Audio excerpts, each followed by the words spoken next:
ఉద్యోగాలు వస్తాయని మీరు కంకణ బద్దులై మీ ఉద్యోగ ఉపాధి అవకాశాలలో మిమ్మల్ని మోసం చేసిన వాళ్ళ యొక్క ఉద్యోగాలు తొలగించడంతో ఈరోజు మీ ఉద్యోగాలకు ఉన్న అడ్డంకులు తొలగిపోయినాయి. నేను ఒక్క మాట గుర్తు చేయదలుచుకున్న మా చెల్లెళ్ళందరికీ, ఆనాడు నిజామాబాదు జిల్లా ప్రజలు 2019 పార్లమెంట్ ఎన్నికలలో కల్వకుంట్ల కవిత గారిని అక్కడి ప్రజలు ఓడిస్తే కన్న తండ్రిగా కేసీఆర్కు దుఃఖం వచ్చింది. ఎంబడే తన కూతురికి శాసన మండలి సభ్యురాలుగా తిరిగి ఉద్యోగం ఇచ్చుకున్నాడు తప్ప మా స్టాఫ్ నర్సులైన మా చెల్లెళ్ళ ఉద్యోగాల గురించి ఒక్కసారి కూడా ఆలోచన చెయ్యలే.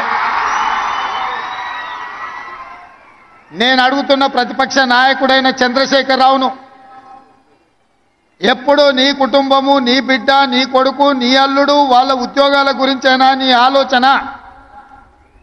మా పేదోళ్ళ బిడ్డలైన మా చెల్లెళ్ళ ఉద్యోగాల కోసము, ఆ ఉద్యోగ అవకాశాలు వస్తే వాళ్ళు జీవితంలో స్థిరపడి పెళ్లిళ్ళు చేసుకొని కుటుంబ సభ్యులను ఆదుకునే అవకాశాన్ని ఎప్పుడైనా ఆలోచన చేసిండ్రా? ఈరోజు ఉన్న ఇబ్బందులను అధిగమించి ఇక్కడ 6,956 మంది తెలంగాణ నిరుద్యోగ యువకులకు, విద్యార్థులకు ఉద్యోగ అవకాశాలు ఈ ప్రభుత్వం కల్పిస్తే, ప్రధాన ప్రతిపక్ష నాయకుడిగా మనస్ఫూర్తిగా ఈ ఆడబిడ్డలను ఆశీర్వదించకపోతే నీకు ఆ ప్రధాన ప్రతిపక్ష పాత్ర కూడా దండగా అని చెప్పి ఇక్కడ ఉన్న వాళ్ళు అనుకునే ప్రమాదం ఉంది. చంద్రశేఖరరావు గారు, ఒక పక్కన మేము వీళ్ళకు ఉద్యోగాలు ఇవ్వడానికి ప్రయత్నం చేస్తుంటే, అడ్డంకులను తొలగించి ముందుకు వెళ్ళాలని ఆలోచన చేస్తుంటే, ఇంకొక పక్కన నీ అల్లుడు ఈరోజు ఈ ప్రభుత్వం మీద వీళ్ళకు ఉద్యోగాలు ఇవ్వాల్సిన అవసరం లేదన్నట్టుగా మాట్లాడుతుండు. మీరైనా పిలిచి మీ అల్లుడికి గడ్డి పెట్టండి. ఈరోజు ఈ పేదోళ్ళ బిడ్డలకు ఉద్యోగాలు ఇవ్వడం ద్వారా ఇన్ని వేలాది మంది వెనకాల వాళ్ళ కుటుంబ సభ్యులు, వాళ్ళ అన్నలు, వాళ్ళ అక్కలు, వాళ్ళ తల్లిదండ్రులు వచ్చి ఈ సంతోషంలో భాగస్వాములై మా బిడ్డలకు ఉద్యోగాలు వచ్చినాయని ఈ సంతోష కార్యక్రమంలో పాలు పంచుకుంటుంటే వాళ్ళని అభినందించాల్సింది పోయి వాళ్ళకు ఉద్యోగాలు ఇస్తున్నందుకు మా ప్రభుత్వం మీద శాపనార్థాలు పెడుతున్నారంటే మీ ఆలోచన ఎట్లున్నదో, మీ వంకర బుద్ధి ఎట్లున్నదో ఇక్కడికి వచ్చిన వాళ్ళకే కాదు, ఈ రాష్ట్రంలో ఉన్న లక్షలాది మంది నిరుద్యోగ యువకులు ఆలోచన చేసే సందర్భం. అందుకే ఈ తెలంగాణ సమాజంలో ఉన్న ప్రధానమైన నిరుద్యోగ సమస్యను పరిష్కరించడానికి మా ప్రభుత్వం ఏర్పడిన వెంబడే తెలంగాణ పబ్లిక్ సర్వీస్ కమిషన్ని ప్రక్షాళన చేసి అక్కడ నూతనంగా ఖాళీలు ఉన్న దాదాపుగా 2 లక్షల ఉద్యోగ నియామకాలు చేపట్టాలన్న ఆలోచనతోటి మా మంత్రివర్గ సహచరులతోని యూపీఎస్సీ అక్కడికి వెళ్ళి ఆ చైర్మన్ను, అక్కడ విధి విధానాలను, అక్కడ నిర్వహణ విధానాన్ని పరిశీలించి ఈరోజు మా ప్రభుత్వం తెలంగాణ పబ్లిక్ సర్వీస్ కమిషన్ను పూర్తిగా ప్రక్షాళన చేసి నూతనంగా చైర్మన్ను, సభ్యులను నియమించుకోవడం జరిగింది. తొందరలోనే తెలంగాణ పబ్లిక్ సర్వీస్ కమిషన్ ద్వారా నియామకాలు, వైద్య ఆరోగ్య శాఖ ఇక్కడ ఉద్యోగ నియామకాలు వీరి ద్వారా, అదేవిధంగా పోలీస్ రిక్రూట్మెంట్ బోర్డు నుంచి తొందరలోనే 15,000 పైచిలకు పోలీసు ఉద్యోగ నియామకాలను కూడా చేపట్టడానికి ఈరోజు మా ప్రభుత్వము కృషి చేస్తున్నది.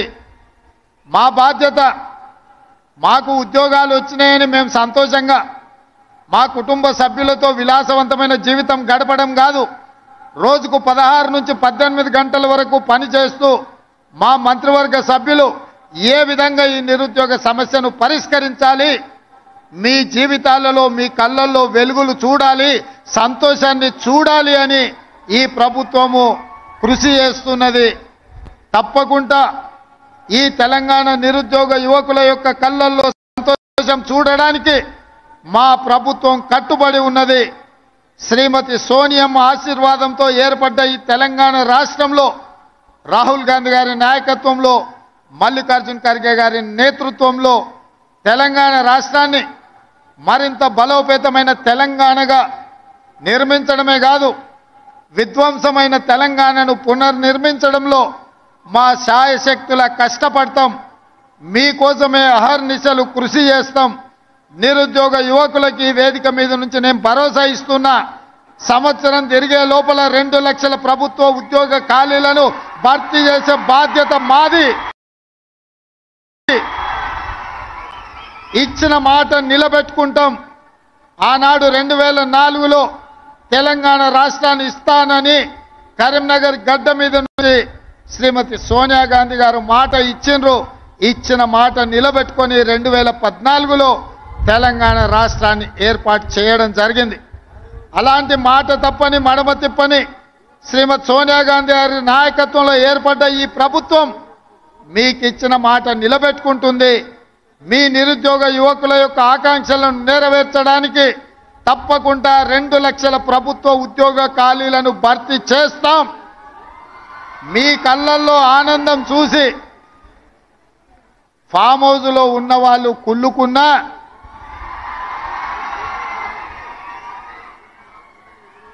వాళ్ళ కడుపులో దుఃఖం పొంగి పొర్లినా, వాళ్ళ శాపనార్థాలు ఎన్ని పెట్టినా ఒక్క మాట చెప్పదలుచుకున్నా, పిల్లి శాపనార్థాలకు ఉట్టి తెగిపడదు హరీష్ రావు గారు. పొట్టోని పొడుగోడు కొడితే పొడుగోని పోచమ్మ కొట్టిందంట.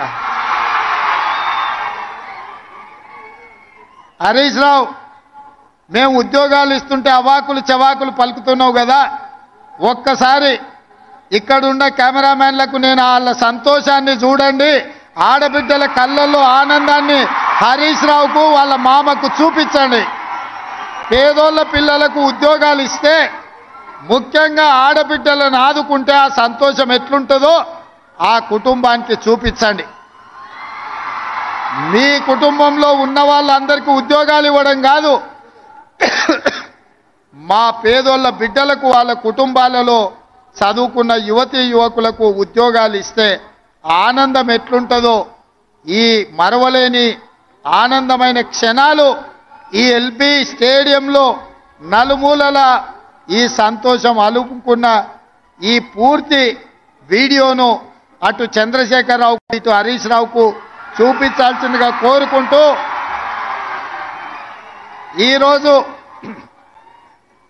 వైద్య ఆరోగ్య శాఖలో ఉద్యోగాలు నియామకాలు చేపట్టినాం. తొందరలోనే పోలీస్ శాఖలో ఉద్యోగాలను చేపడతాం. ఆ తర్వాత తెలంగాణ పబ్లిక్ సర్వీస్ కమిషన్ నుంచి అన్ని శాఖలలో ఉన్న ఉద్యోగ ఖాళీలను భర్తీ చేసే బాధ్యత మా ప్రభుత్వం తీసుకుంటుందని మాట ఇస్తూ, ఇక్కడ అందరికీ వివిధ జిల్లాల నుంచి ఈరోజు ఎంపికైన అభ్యర్థులకు అందరికీ కూడా అక్కడ కౌంటర్లు పెట్టినాం. ఆ కౌంటర్ల ద్వారా క్రమశిక్షణతో మీ నియామక పత్రాలు తీసుకోండి. కొంతమందిని వేదిక మీద సింబాలిక్గా ఇచ్చినా మీరు మీ కుటుంబ సభ్యులు మీ నియామక పత్రాలు తీసుకొని వెళ్ళి, ఈరోజు స్టాఫ్ నర్సులు అంటే కుటుంబ సభ్యులు,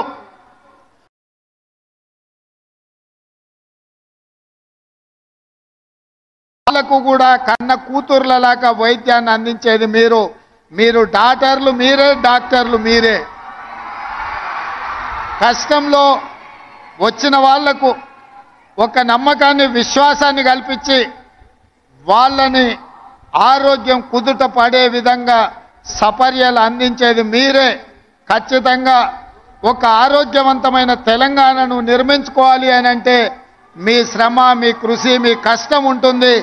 మరొక్కసారి 6,956 మంది ఈరోజు ఉద్యోగ నియామక పత్రాలు అందుకుంటున్న వాళ్లకు మనస్ఫూర్తిగా తెలంగాణ ప్రభుత్వం నుంచి అభినందనలు తెలియజేస్తూ, మీ అందరినీ మనస్ఫూర్తిగా ముందుకు నడిపించడానికి కృషి చేసిన పెద్దలు దామోదర్ రాజ్ నరసింహ గారికి కూడా మీ అందరి తరఫున వారికి కృతజ్ఞతలు తెలియజేస్తూ సెలవు తీసుకుంటున్నాను.